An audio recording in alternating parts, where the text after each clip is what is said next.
राधे राधे गुरुजी। हाँ। मेरा एक प्रश्न है, मैं बचपन से देखती आ रही हूँ, जो लोग नियम धर्म कर्म से मन से बहुत भक्ति करते हैं, लेकिन मेरे को ये समझ नहीं आता कि जब कर्म करके फल लेना है, कर्म करके फल लेना है, तो वो भक्ति का उसमें क्या योगदान है, वही मेरे को।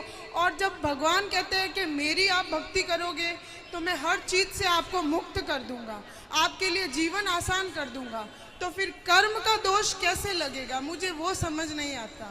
वाह, सुंदर प्रश्न है, इसलिए ताली बजे। मेरे जीवन के आखिरी तक और जो अगला जन्म होगा वो सारे जन्म में इस जन्म का ये दंड भोगना पड़ेगा। अब देखिएगा ऋग्वेद भाषा भाष्य द्वितीय भाग, ये किसने अनुवाद किया है, कहाँ से छपा है? प्रकाशक हैं पंडिता राकेश रानी,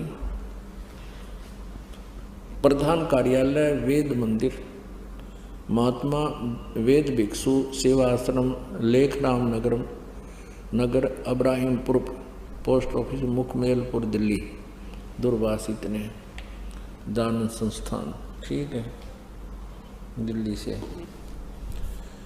इसके अंदर इस ऋग्वेद मंडल नंबर 10 सूक्त नंबर 161 का और दूसरा मंत्र है।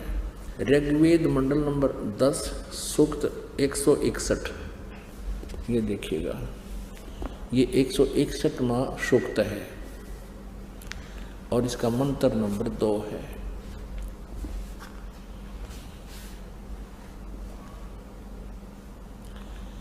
यदि किसी रोगी की जीवन शक्ति समाप्त हो, यदि वह सीमा से भी परे हो गया है, यदि वह मृत्यु के सन्निकट चला गया है, तो भी उसे मैं भारी कष्टप्रद रोग के पंजे से मुक्त कराऊं तथा उसे 7 वर्ष के जीवन हेतु, 100 वर्ष के जीवन हेतु सत सरदाए, यानी सत माने 100, शरद माने सर्दी ऋतु, नौकाग्रहण इसने 40 दिवाली खा रखी है, ऐसे ये यानी 7 वर्ष के जीवन हेतु बल संपन्न करूं।